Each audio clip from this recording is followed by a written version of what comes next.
and let's begin with the first important topic of microeconomics, which is consumer behavior. In today's session, I'll be basically looking at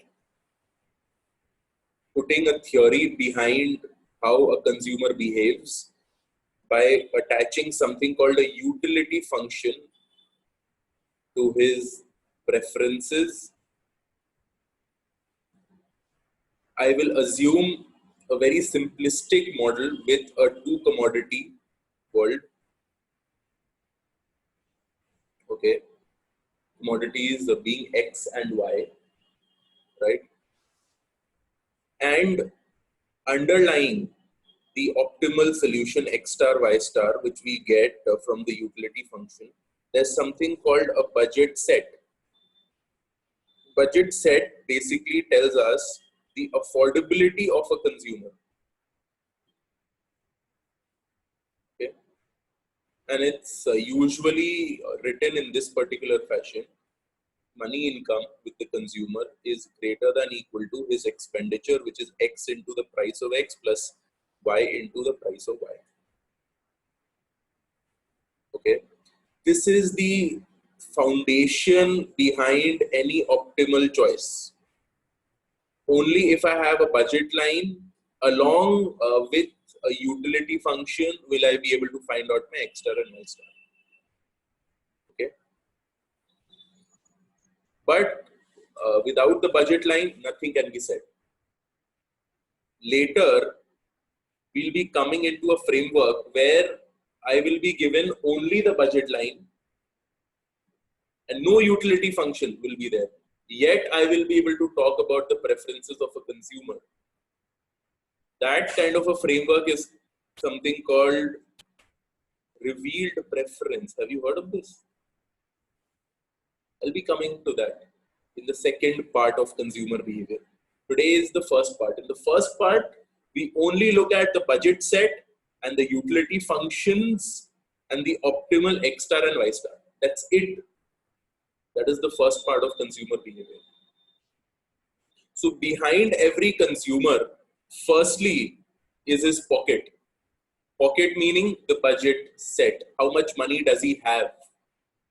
How much money does he have with him? And the prices that are actually prevailing in the market. Now the prices in the market are given exogenously to us, as well as the money income of the consumer. So all these are exogenously given, the money income of the consumer and the two prices. Given this, we are able to draw the budget line. Okay, so if I have an equation like this, m greater than equal to x into px plus y into py, the budget line is where the equality holds. That's m is equal to x px plus y py.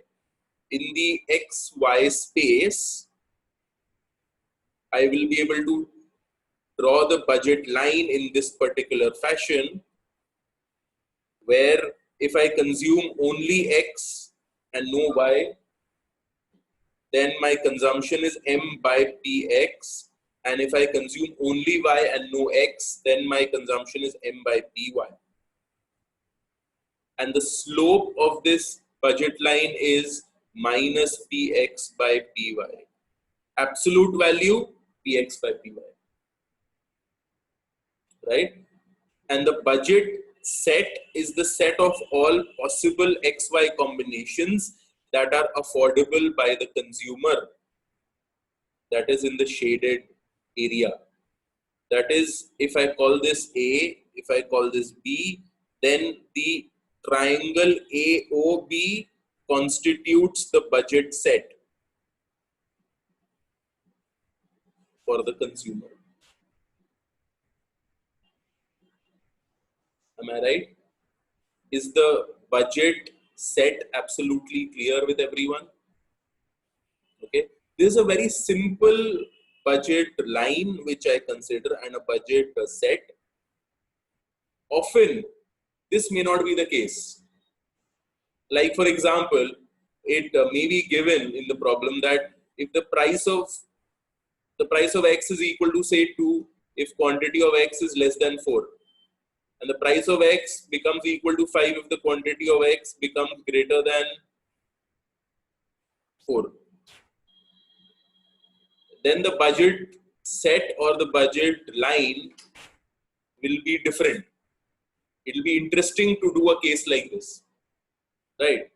So kindly do this case, that supposing I have 100 is equal to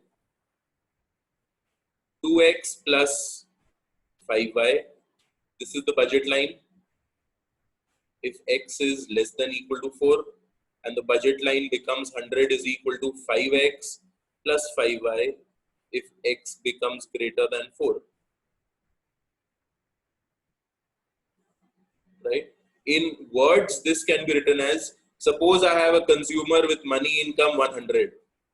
The price of X is equal to 2 if the quantity of X consumed is less than equal to 4. And the price of X becomes equal to 5 if the quantity consumed of X becomes greater than 4. And the price of Y remains constant at 5. Okay. Kindly try to draw the budget line for this one, and therefore find out the budget set for this simple case. Acha, think about this. This might help you arrive at the answer. Forget about the restriction. If I have to graph this, how will I graph it? I'll graph it as a line like this.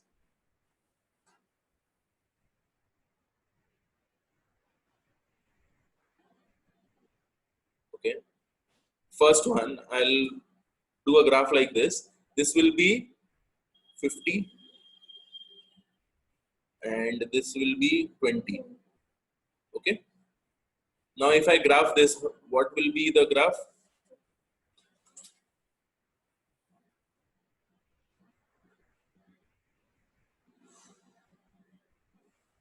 This is 20, this will also be 20. Correct? Now what is given to us? For x less than equal to 4, suppose this is 4. For x less than equal to 4, the graph will be this. Okay. Greater than 4, the graph will be this new budget line.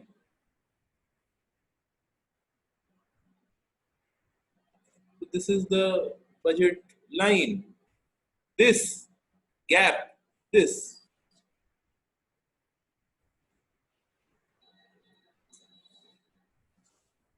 Why is this the case? Think about it. Think. Why is this discontinuity happening? Try to understand this. If x is equal to 4, expenditure on x is equal to 8.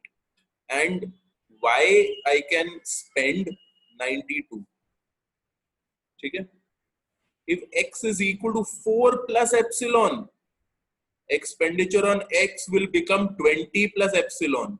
Hence the expenditure on y will be equal to 80 minus epsilon.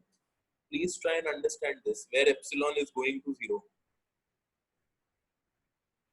As soon as the consumption of x increases to more than 4, fractionally, very small amount, 4 plus epsilon, the expenditure on x now becomes 20 plus 5 into epsilon, which is epsilon, a very small quantity. So basically 4 into 5, 20 plus some very small quantity. Hence expenditure on the y will now be 80 minus epsilon. So earlier y was being consumed as 92 maximum. Now y is being consumed at 80 maximum. So can the expenditure on y ever be between 80 to 92? Answer is no. It's not possible, because as soon as the x consumption increases more than 4, the y expenditure decreases drastically instantly by 12. That is the point of discontinuity. Am I clear? So this is the budget line, this and then this. What is the budget set? The budget set is the shaded area.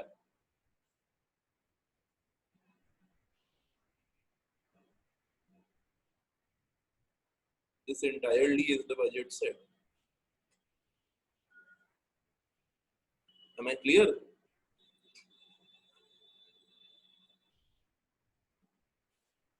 This is the budget set.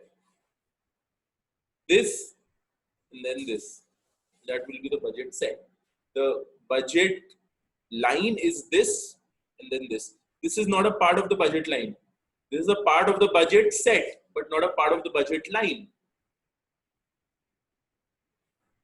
Budget line is where the equality holds.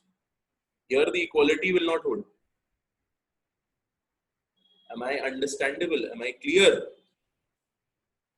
So this is an example of differential pricing. Correct? Now I tweak it a little bit. I tweak the same example a little bit. What is the tweak that I make? For every additional unit greater than 4, this is the price. For every additional unit greater than 4, this is the price. 5. So just to give you an example, if x is equal to 5, now the expenditure is not equal to 25 that I told you. If x is equal to 5, now the expenditure is for the first 4, it will be 8, and for the next one, it will be 5. So now the expenditure is 13. Am I clear? Expenditure on x is now equal to 13. Earlier, it was equal to 25. X is equal to 5, I consider the new budget line. And the expenditure on x is equal to 25. Now, if x is equal to 5, for the first 4, the price is 2. The next one, the price is equal to 5. So the expenditure on x is equal to 13 instead of 25. So now try to draw the budget line. Come on, do it. So in order to do this, let's understand. We have 100 is equal to 2x plus 5y for x less than equal to 4. So let's try to draw this firstly.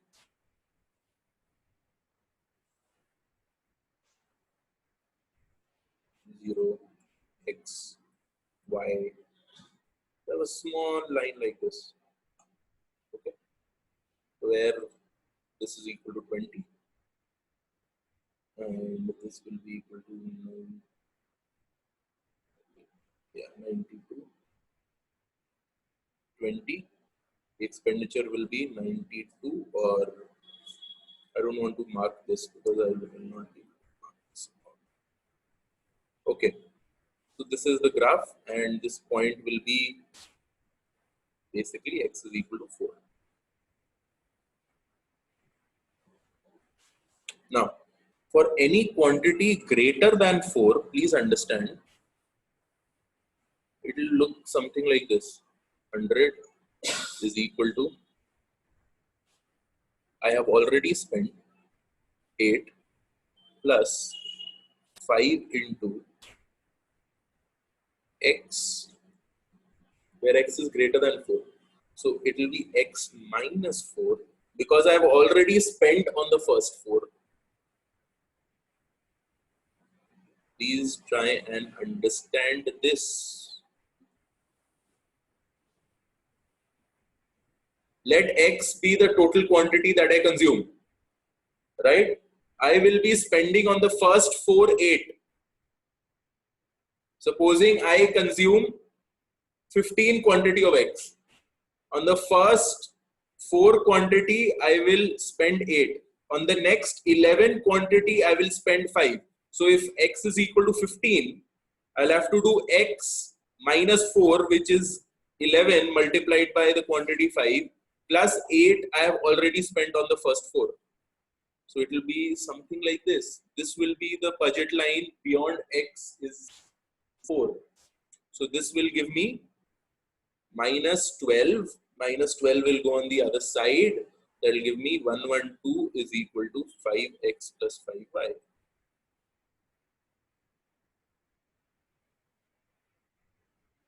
So I'll have a graph looking something like this.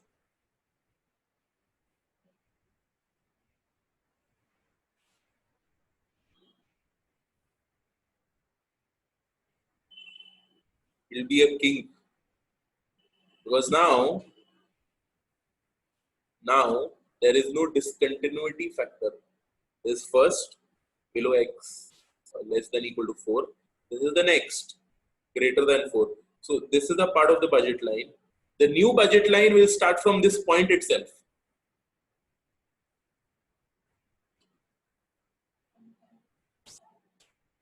Draw both these budget lines separately. You'll get, draw both of them separately.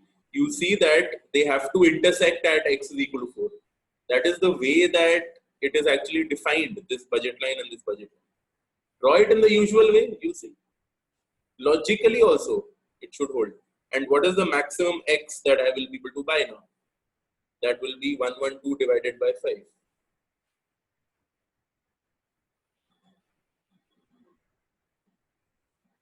Earlier it was 20. Now it will be 112 divided by 5. Why? First 4x, I will spend 8 rupees. How much do I have left with me? 92. The remaining 92 also I spend entirely on x. So 4 plus the remaining money that I have by 5. So if you solve this, it will be this, which I have got. First 4 quantity of x, remaining amount of money that I have, then I buy additional x. From that, I'll get 112 by 5, which is what I have here. This is for every additional unit of x, I have to give 5 rupees. Earlier, the case was if x is equal to 5, then each and every unit of x I have to spend 5 rupees. Now, if x is equal to 5, the first 4 units of x I spend 2 rupees only. The 5th unit I have to spend 5 rupees. So it's a different case than it was earlier. Okay, you will get both these kind of cases in ISI TSC. Okay, let's look at 1 or 2 problems of budget set.